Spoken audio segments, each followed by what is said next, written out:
बिस्मिल्लाहिर्रहमानिर्रहीम। अस्सलाम वालेकुम। मैथ नाइन्थ के अस्सलाम वालेकुम। मोहम्मद जमील शाहिद आपसे मुखातब है। मैथ नाइन्थ के सिलसिले में लेक्चर नंबर 190 है और ये चैप्टर नंबर 17 है प्रैक्टिकल ज्योमेट्री का। ये पेज नंबर भी 1 है। तो मौजू हमारा रिव्यू एक्सरसाइज 17 है। सवाल नंबर 1 से लेकर 3 तक है। यहाँ मैं एक आपको खुशखबरी दे दूँ कि ये जो है ये पूरी किताब की आखिरी एक्सरसाइज है। ये मैंने जो लेक्चर रिकॉर्ड करने शुरू किए, मैंने लास्ट में ये सोचा कि प्रैक्टिकल ज्योमेट्री के पहले 9th के कवर करें, फिर 10th के करते हैं। तो अब इसके बाद मैं 10th के शुरू करूँगा प्रैक्टिकल ज्योमेट्री के। तो इसको हम डिस्कस करते हैं। ये लास्ट एक्सरसाइज है पूरी किताब की। पूरी किताब ख़त्म हो रही है हम अल्लाह के फजल से। मुझे ये उम्मीद नहीं थी क्योंकि मैं पेशावर टीचर नहीं हूँ, लेकिन एक सदका जारिया के तौर पर मैंने कोशिश की कि बच्चों को एक कुछ मैथ समझाया जाए, क्योंकि मैथ ही सबसे मुश्किल होता है। मैथ ही उनके लिए वो जो है ना मुश्किल यानी दूसरे लफ्ज़ों अज़ाब का बायस बना होता है। लेकिन इसके बगैर ज़िंदगी चल नहीं सकती। वो आगे ज़िंदगी तो चलती है, आगे वो तालीम नहीं चल सकती। तालीम रुक जाती है और तालीम रुक गई तो आगे आपके कोर्सेज, रोज़ी रोटी सब कुछ रुक गया। तो मतलब वो फिर बहुत थोड़ी रोटी मिलती है, थोड़ी रोज़ी मिलती है, क्योंकि अभी ज़माना ऐसा आ गया है कि आपको रोज़ी निकालनी है तालीम के ज़रिए। और तालीम का अक़ल के साथ बड़ा गहरा रिश्ता है, यानी ये सारी अक़ल की बातें हैं। तो ये जो है ना अब आपको इसके लिए तैयार करना था। तो कई बच्चे ये कह सकते हैं कि मेरे तो अब्बे की जायदाद है, वालिद की जायदाद है, मैं उस पर जा बैठूंगा। लेकिन वो जायदादें भी हमने बिकती देखी हैं कि जब नलायक औलाद उस पर वालिदैन फौत हो जाते हैं, नलायक औलाद बैठ जाती है, तो उनको कोई तरीका नहीं समझ आता, तो वो फिर उनको बेचना शुरू करती है। बेच कर आखिरकार वो बिल्कुल तहीदस्त हो जाते हैं, यानी बिल्कुल खाली हाथ हो जाते हैं। तो ये असल में आपको तालीम से ही आसरा पकड़ना है। अभी हम लेक्चर की तरफ आते हैं। तो ये 70 रिव्यू एक्सरसाइज 1 से 3 तक मश्क है। ये हमारे कुछ बयानात हैं, इनके ऊपर जो है ना कि लिखा गया कि इसको लिखें कि ये बयानात की डेफिनेशन क्या है। The side of a right angle triangle opposite to 90 degrees called hypotenuse, जिसको उर्दू में वतर कहते हैं। यानी 90 डिग्री एंगल की ट्रायंगल हो, उसका 90 डिग्री सामने के ज़ाविये ज़िले को हाइपोटेन्यूज कहते हैं, वतर कहते हैं। Is the line joining vertex of a triangle to mid point of opposite side, यानी दरमियानी पॉइंट को मिलाने के वाली लाइन को मीडियन कहते हैं। ये line drawn from vertices, vertices में ना कोना, ऊपर वाला कोने को वर्टिक्स कहते हैं, of a triangle which is perpendicular to opposite side is called an altitude of the triangle. इसको ट्रायंगल अल्टीट्यूड कहते हैं, जिसको बुलंदी, अमूद, हाइट कुछ भी कह सकते हैं, लेकिन ये परपेंडिकुलर होता है। The bisector of 3 angles of a line are concurrent, यानी तीनों एंगल के जो बाइसेक्टर्स होते हैं उनका हाफ होता है लाइन, वो कॉन्करेंट होते हैं। कॉन्करेंट का मतलब एक ही नुक्ते से गुजरते हैं। The point of concurrency of right bisector of 3 angle is equal from its vertex, यानी पॉइंट ऑफ ये जो तीनों पॉइंटों का राइट बाइसेक्टर, यानी किसी लाइन का राइट एंगल भी और बाइसेक्टर भी हो, और 3 side of triangle is equal from its vertex, ये कोनों से उसका फासला जहाँ वो मिलते हैं, कोनों से उनका फासला बिल्कुल बराबर होता है।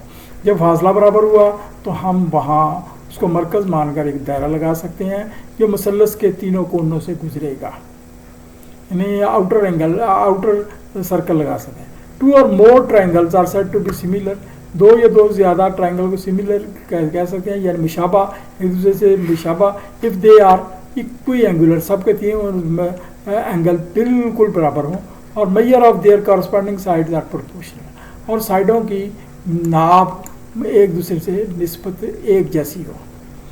The altitude of right angle triangle are concurrent at the vertex, एक जो है राइट एंगल ट्रायंगल है उसके जो अल्टीट्यूड होते हैं वो कॉन्करेंट द वर्टेक्स पर कॉन्करेंट होते हैं, यानी वो वर्टेक्स पर कॉन्करेंट होते हैं, एक ही कोने से गुजरते हैं। अच्छा, मुंतखब जवाबात को आप दुरुस्त को हाईलाइट करें या बक्स अप करें। जवाब आता है। ये अगला सवाल है, ये एमसीक्यूज है, multiple choice questions. Multiple choice questions, उनमें से आपको 4 में से एक दुरुस्त जवाब को टिक करना है। Triangle having 2 sides congruent is called. एक जो ट्रायंगल जिसकी 2 साइडें बिल्कुल बराबर हो, कॉन्ग्रुएंट हो, तो उनको स्केलन कहते हैं। स्केलन तो वो ऊंची नीची ट्रायंगल कहते हैं, राइट एंगल इक्विलेटरल्स, आइसोसेल्स ट्रायंगल कहते हैं। ये बात दुरुस्त, आइसोसेल्स कई मरतबा बाइलेटरल भी कहते हैं। ए क्वाड्रिलेटरल, एक चकोर हैविंग ईच साइड एंगल 90, एक ऐसी चकोर जिसका हर एंगल 90 डिग्री। याद रखें चकोर के अंदरूनी जाविये 360 होते हैं, वो छोटा बड़ा भी हो सकता है, लेकिन रेक्टेंगल का 90 होता है। 90 का भी 4 से मल्टीप्लाई करो तो 360 होता है। स्क्वायर का भी 90 डिग्री होता है। तो इसको पैरेललोग्राम कहते हैं, रेक्टेंगल कहते हैं, ट्रेपीजियम कहते हैं। तो इसको रेक्टेंगल कहते हैं। ट्रेपीजियम वो जुजंका होती है और रोम्बस मुय्यन होती है। अगला तीसरा है the right bisector of 3 sides of triangle. 3 sides of right angle, वो जो है किसी ट्रायंगल के 3 साइड का जो राइट बाइसेक्टर होता है, कॉन्ग्रुएंट होता है, कोलिनियर होता है, कंकरेंट होता है। कंकरेंट होता है, एक ही पॉइंट पर मिलते हैं और वो पैरेलल भी नहीं होता, एक ही पॉइंट पर मिलते हैं। ये बात दुरुस्त है। अगला है the 2 altitude of a isosceles triangle are congruent. किसी के वो जो है ना ट्रायंगल के, आइसोसेल ट्रायंगल के 2 अल्टीट्यूड बिल्कुल बराबर होते हैं। ये 2 होते हैं, 3 नहीं होते, 4 नहीं होते, वो 4 तो हो ही नहीं सकते, तो 2 बराबर होते हैं बिल्कुल। लेकिन तीनों के तीनों एक कॉन्ग्रुएंट होते हैं, तो वो लेकिन बराबर कॉन्ग्रुएंट, बराबर के निशाने। कॉन्ग्रुएंट मतलब एक नुक्ते से गुजरना। ये 2 होते हैं।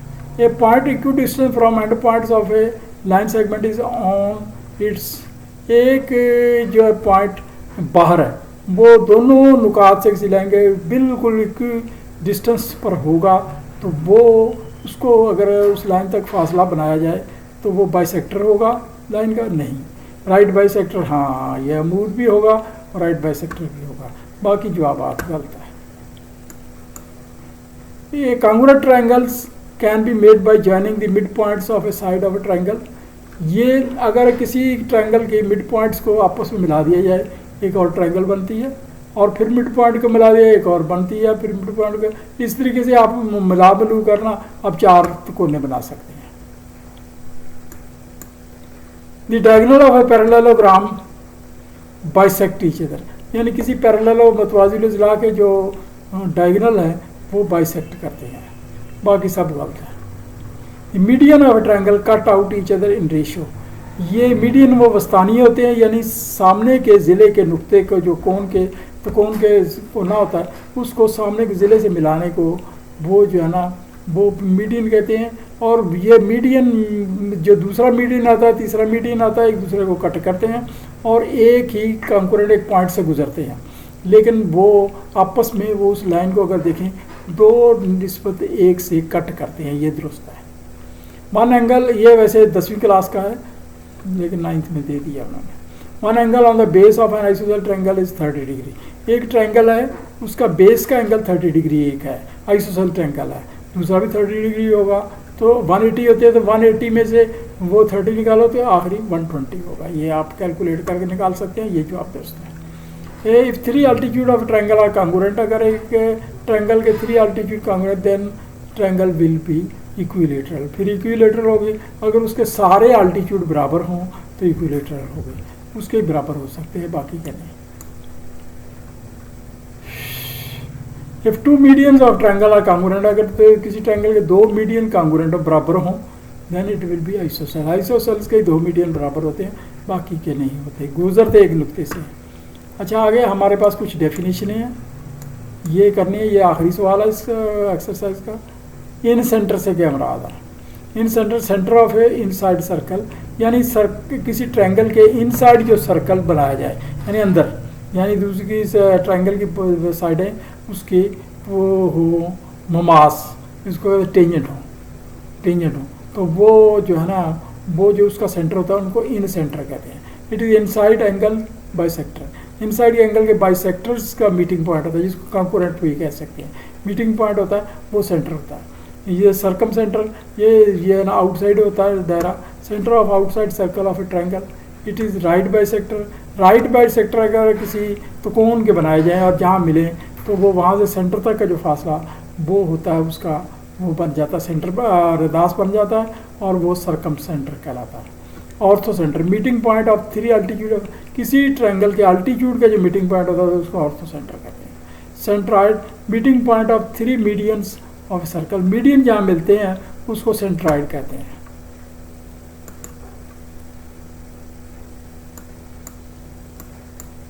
आखिरी है पॉइंट ऑफ कंकरेंसी। कंकरेंसी का पॉइंट है इफ 3 और मोर लाइन, अगर 3 या 3 से ज़्यादा लाइनें वो एक ही जगह पर इंटरसेक्ट करें या मिलते गुजर जाएं एट ए सिंगल पॉइंट, ये पॉइंट को पॉइंट ऑफ कंकरेंसी कहते हैं।